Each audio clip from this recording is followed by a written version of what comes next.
With early voting underway in many states ahead of the November 5th election, Republicans are filing lawsuits across the country to challenge potential losses for Donald Trump.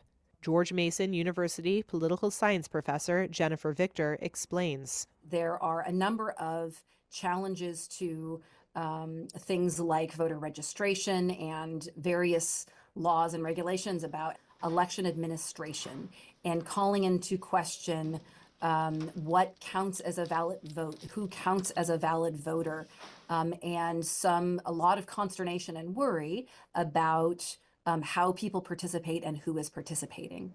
Republicans are involved in 130 lawsuits they say aim to make sure votes are counted properly and that people don't vote illegally after Trump in 2020 falsely claimed his defeat to President Joe Biden was marred by fraud.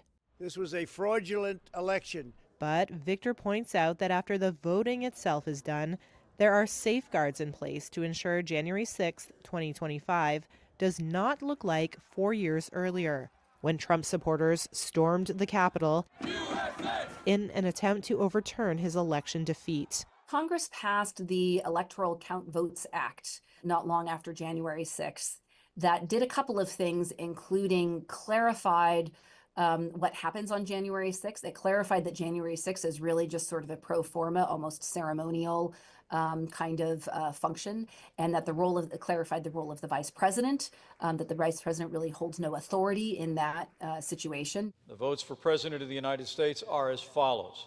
Before the Electoral Count Votes Act became law, and as you might recall, as things unfolded on January 6th, it used to be the case that one or two people could raise an objection to a slate of electors. Now the threshold for raising objections is quite a bit higher. So it'll be very difficult. You would have to build almost a majority coalition among the members of Congress in the House and or the Senate in order to raise the same kind of objections.